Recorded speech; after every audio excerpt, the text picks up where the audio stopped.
And welcome back to another edition of The Wrestler's Dozen. I am Randy, and this is not David. This is... My name's Jim. Glad to be with you guys this week.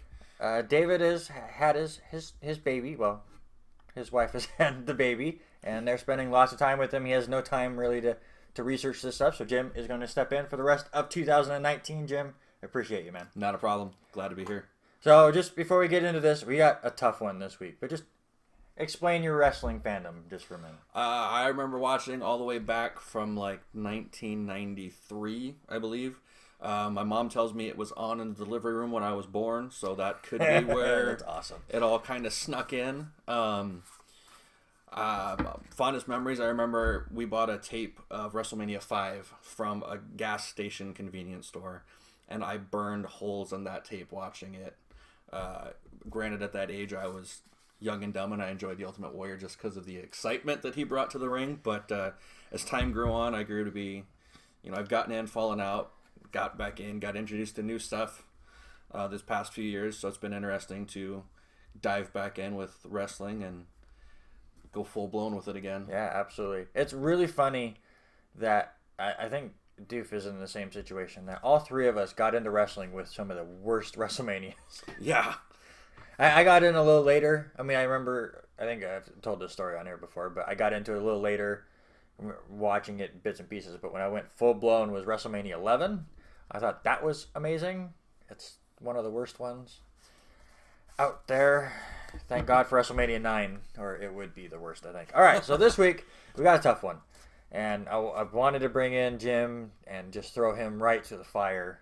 So Appreciated. Good luck. We're doing the top dozen managers in wrestling history. And there are some fantastic ones. And we're going to start with possibly the person that is going to win it all. And that is the brain, Bobby Heenan. I would like to say all of the people that he managed. It would make this video 3 hours long. Oh, yeah. There was times where I thought he had 10 at a time. Oh, yeah, easily. And it was fantastic. I know I would say second half of his career, but he was a wrestler too. Yeah. Back in the day. So I guess his later stages, he was more known as the color guy on commentary. Also fantastic. But man, in the 80s, you can't see a mid-card heel without Bobby Heenan next time. And eventually he got into where he was managing the top guys like Macho Man, or I think he managed Macho Man at one point, didn't he? I think. He was around him, obviously. I mean, Andre the Giant was the biggest one. Andre, you had. But that was the way it goes, was if you needed somebody to get over and you just thought that they couldn't talk as well as some of these other ones, just give him Bobby. Yep. It worked out really well. He's going to end up near the top. This guy probably as well, Jim Cornette. It didn't manage as many people. No, but he made his presence known around the ring too. He played that really annoying heel so well, which, I mean, if you ever listen to his podcast and stuff, that's just him. Or at least that's what it seems like is him. I don't know him personally, obviously. But what I love about him is at this point, everyone needed a gimmick, right? All of these managers needed something. So Cornette my character was, raised with a silver spoon, had all the extra stuff. What do rich kids do? They go to tennis practice. So he carried around a tennis racket. I love that he kept the cover on it. Was just so good. That racket probably got used more than steel chairs back in the day, I would say. Just between the people that he would attack or the people that would use it to retaliate against him made it interesting. Mm-hmm. All right, another one. All right, we're starting out really strong here. So far, these both are going in the top tier. I would agree. Easily. This guy as well. What a renaissance as well. Paul Heyman, who was a manager back in the NWA and WCW, had the Dangerous Alliance, had the giant cell phone, then went on and was running ECW and stuff, and kind of got away from the manager stuff as well until Brock Lesnar came around. Yeah. And his first run, I thought, with Lesnar was good. Oh, yeah. I think Lesnar's original run, I mean, this is obviously not the topic of the story, but Lesnar's original run was way more memorable than it is now because he was actually vulnerable at the time when I think Paul made him think that made him realize that you can't be unstoppable all the time. Mm-hmm. Somebody's going to have to take you down. And so Paul, not only managerial wise, but storytelling, the man is a genius when it comes to that sort of stuff. Like, I think he obviously has done no wrong in the wrestling business at this point, other than the way ECW met its demise.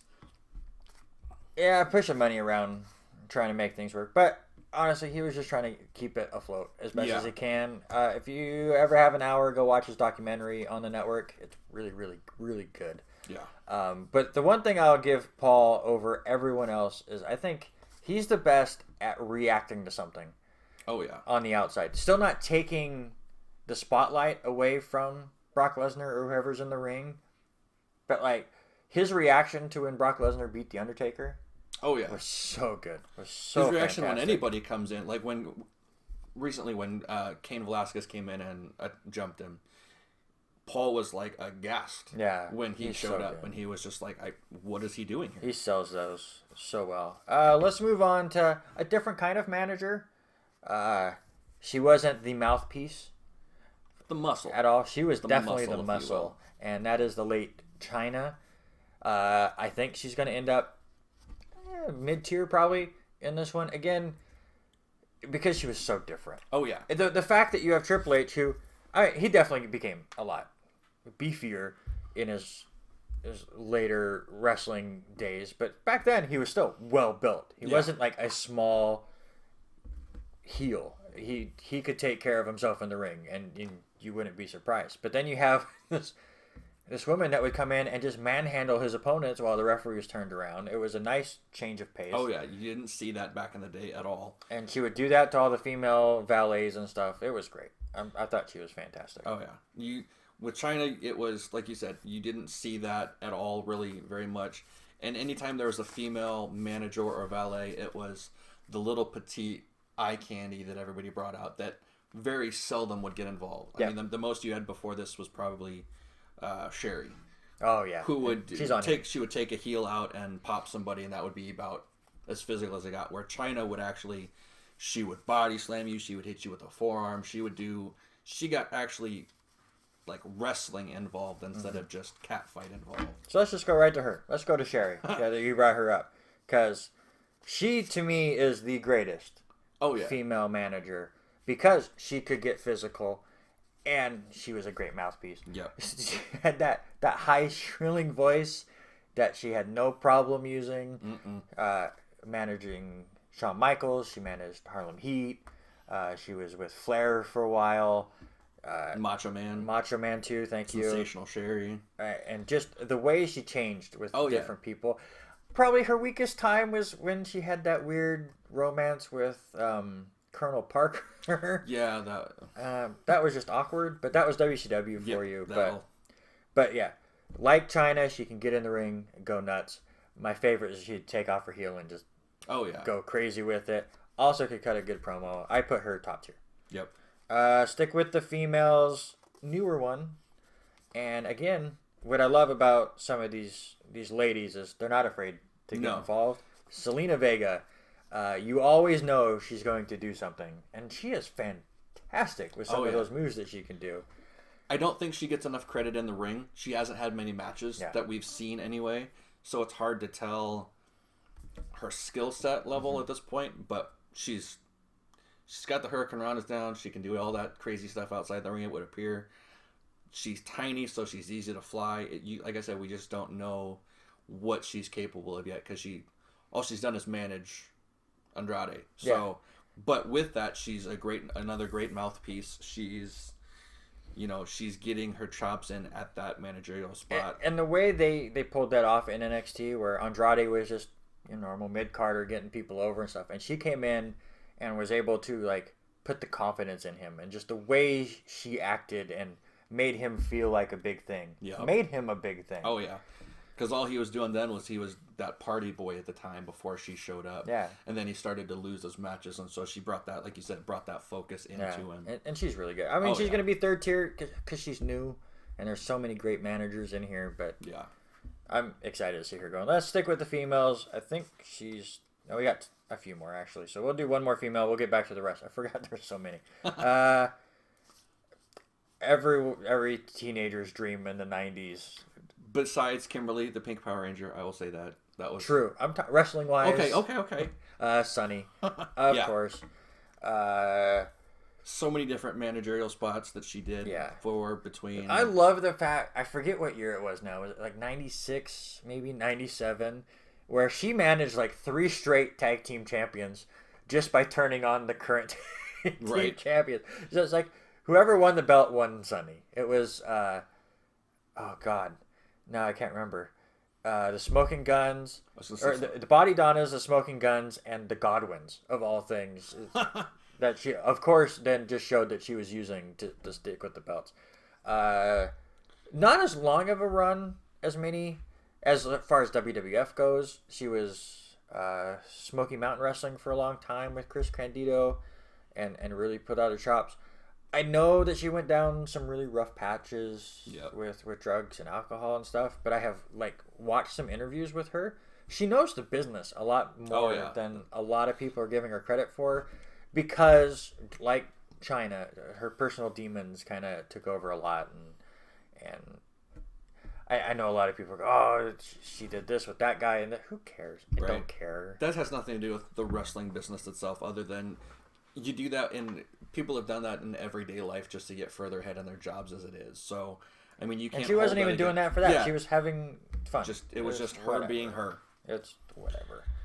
Let's get back to the guy's side, and another fantastic guy, kind of like Bobby Heenan. If you watched the heel in the 80s, they were managed by one of these two guys. If he wasn't managing Hulk Hogan at the time, Jimmy Hart, who, of course, as I just said, was most known for managing Hulk Hogan in the 80s. Then went away from him and managed everybody. And my favorite thing about Jimmy is, he had the megaphone, which was a perfect heel tactic. Yep. But he had so many. Yeah. Every team that he managed, he made feel like were the biggest thing. He didn't have a blank megaphone for them. He had a megaphone set for like the Barbarians or whoever it was, and the jackets. I was gonna say the jackets itself alone, man. If you can, I would kill for a Jimmy Hart blazer for my wedding one day. Right. I don't think I could ever pull it off, but I would give it a try. I would give it a shot. I want a Jericho Light Bright jacket. That's all I want. Let's go. Paul Bearer. It's an interesting one for me. What do you think about him? Paul Bearer, to me, you can obviously, the only connection, I mean, the biggest connection you have is The Undertaker. Mm. You didn't see him with anybody else except for Kane. Yeah. And so, I mean, he was one of those guys that he caught your attention with his look, with his high-pitched voice, but he didn't have to do much other than that. He could stand in the background once Taker finally started to speak, and he could just give you that kind of that gelatinous head shake that he had, but it kept you entertained. Like, it intrigued you. He was really good because, as you said, once Undertaker found his voice and got more comfortable with promos and became one of the best performers in wrestling history, Paul Bearer definitely took a backseat, and I think it was smart of them to move him to Mankind and then move him to Kane and kind of keep him with those guys that didn't really talk as much, because he was really good on the promos. Obviously, the high shrill voice is what everyone's going to remember. But, I mean, for how many years did Undertaker just stand there? Yeah. And that's all he had to do, was look menacing while Paul Bearer did the thing. I don't know if I have him... Would you put him top tier or second tier? I don't know if I put him up here with some of these guys, but he's close. If I don't put him in the top tier, he's definitely top of the second tier. Yeah. For sure. I agree. Interesting one here. I don't remember a ton of... The only thing I remember about Captain Lou Albano is he was Mario in the Super Mario show. He was a little bit, more 70s and stuff. Yeah. But they still needed to... I think managers back in the 70s still weren't even that big. I mean, you had the Great Wizard and stuff. Yeah, they didn't... And none of them looked like Captain Lou. No. That's for sure. He had a look to him. He had a way that he could deliver. He easily... One of the teams you remember with him were the Head Shrinkers. Yeah. I mean, and a lot of great lineages has come out of that family. Can you still believe that Rikishi was one of those? I can't believe he was that old. It surprises the hell out of me too. I mean, but when you go back and look at him, you're like, it's holy, 100% really, him. seriously, 100% him.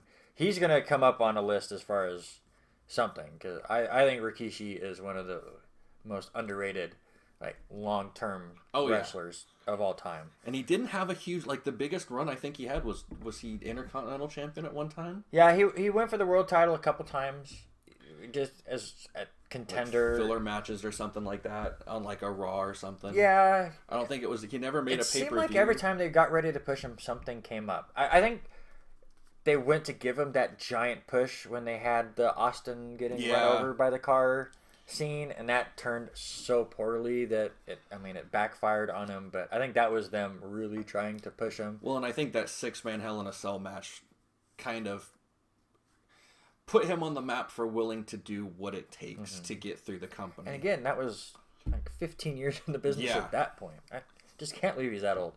Let's go on to a manager that personally I don't think is going to end up really high on this list. Not because he was good, but I think he's just remembered because of the group he managed. Yeah. And that's J.J. Dillon, who managed the Four Horsemen. And honestly, not to take away from JJ's talents, you and I could have managed the Horsemen. Because they did everything. Because Ric Flair could do the talking. Blanchard could do the talking. Hell, even Arn or Ole at the time could put in a really straight-faced, we're going to kick your ass kind of a promo. JJ really didn't have to do much. He still played that cowardly heel really well. Yep. It's always fun where he would get stuck in like a shark cage or something where to keep him out, and he would throw his fit. So he was really, really good at what he did, but he didn't really even need to. Yeah, I mean, it was just that, again, we'll do what we have to do. We need that extra body there at ringside if the other wrestlers have a match that night or something, so he's there with them. Yeah, absolutely. All right, and the Sunny of the 80s, Miss Elizabeth. Oh, yeah. I mean, she didn't manage many people that I remember anyway until she went to like the 90s. Yeah. And then it was she managed the same people that she did when she was in the 80s and early 90s, where it was Macho Man, Hulk, and I think that was about it. She was with the NWO for a little bit. They had that weird storyline where she said that Goldberg sexually assaulted her, so he would get arrested, and that started the finger poke of doom. So Miss Elizabeth, you're gone! She's the reason for the finger poke of doom, people. Took that. Well, I don't even know where that part went. But we'll. She's gone. She's off the list. We'll put a finger for her cold place because that was how bad it was. Just that finger poke where it should have been. We should have talked about this lady a little earlier. Probably should have brought her up with Chyna because she's the same way. Lita. Yep. Another. But I will say this. She might not even finish on our list because she's a better wrestler than Amanda. Oh yeah, I was gonna say she was more physical. Like when she was with S.A. Rios, she would at the end of the match. I'm so glad you remember that. That was one that when you first saw her come in, and you remembered her because of her physicality. It wasn't during the match half the time. Mm-hmm. It was always after the match was over. S.A. would hit his moonsault. She would get up and hit almost a better moonsault than S.A. Rios did. True. And it was that exclamation point on her being there. Yeah, and then that worked out perfect where she goes with the Hardys and became Team Extreme. Again, did very little talking. She did very little manager work. She was there not only to be eye candy for the group, but she was also fantastic in the ring. But her and this next person we're going to talk about, I think, more known for their wrestling skills than their manager skills. And that'll hurt them here. And that person I'm talking about is Harley Race. Fantastic wrestler, of course, way back in the day. Can't say I've seen a ton of his matches. I can't either. Just because, I'm sorry, I'm 35. Not far behind him. But going to give a full respect to this man. The only person I remember him managing is Vader, and he was okay. Yeah, I was going to say, Vader really didn't need a whole lot of managing anyway. He wasn't the most fantastic on the mic, but I definitely think he handled his own. Mm-hmm. He was one of those guys that was straight to the point. He delivered, I'm going to kick your ass, this is how it's going to go, and if I don't, you got the better hand on me. And he didn't even really say any of that bullet points there. All right. And the last one we're going to bring up might be controversial, but I love this guy. And I wish he would come back in some kind of stint. Armando Alejandro Estrada, who managed Umaga. And just like Paul Bear did all the talking for his guy, then Umaga would go out and just destroy people. Was that really cocky? Yep. He was kind of a Central American. I want to say Cuban, but I can't remember if that Latin. Yeah, he had that Latin flair character to him. And had.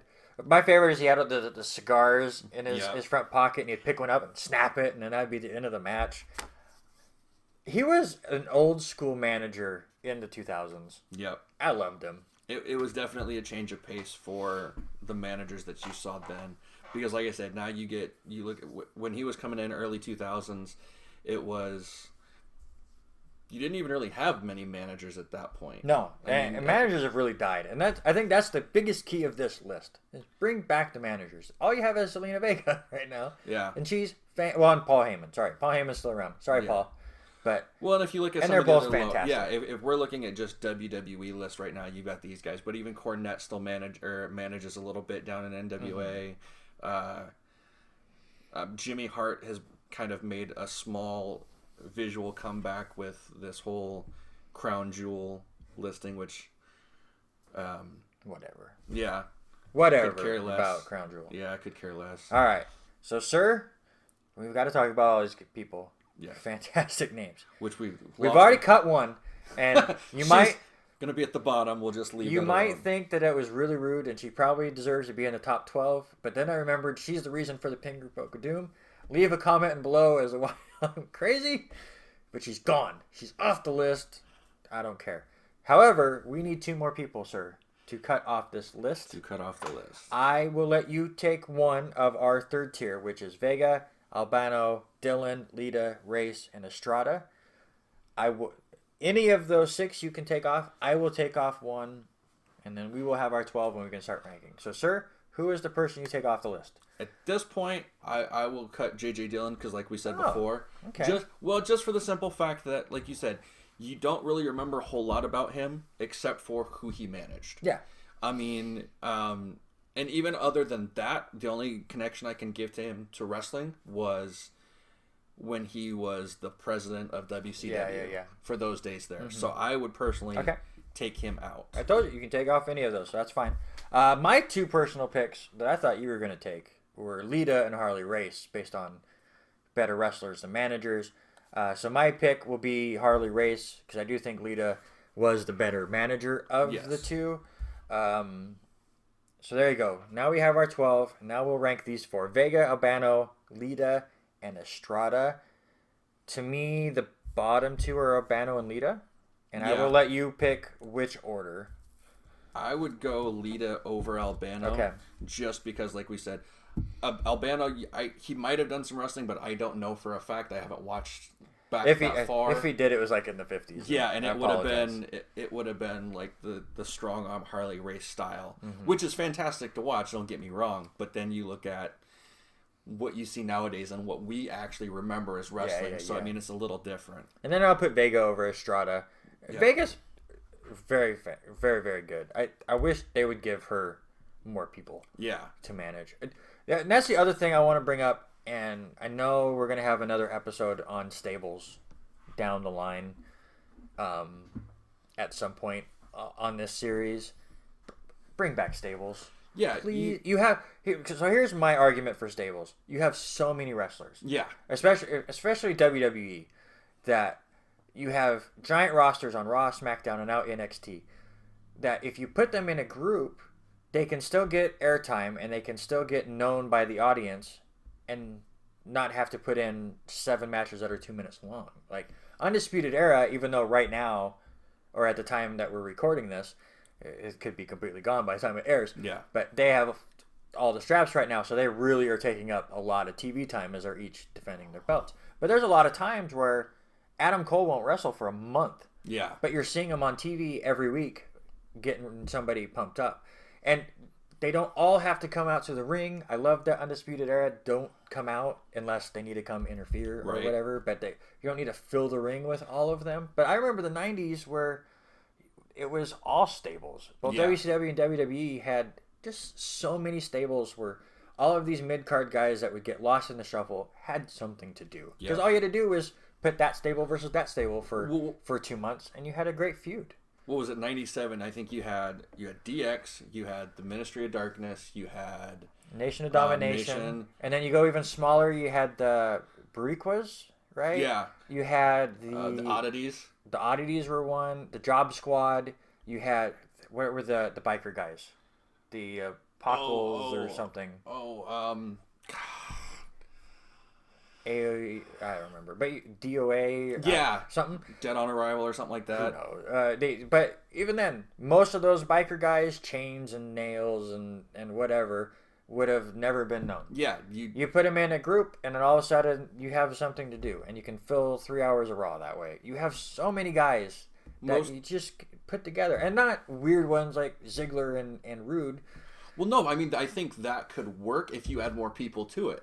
And where it's not just a random, where it's not just, I mean, most recently, I think the stable that jumps out to me is, I mean, before you go like back further to like DX and NWO and stuff like that, was the one with Rusev, so the bad. Nations or whatever. The League of Nations. Like, I agree. It was bad because of the way they put it. If you only I think you could have made them a powerhouse stable had they not made them such a bunch of goobers. Okay, we are so off topic. That's a whole different show. But it's how passionate we are about stables. And thank you, AEW, for having a stable. Have more, please.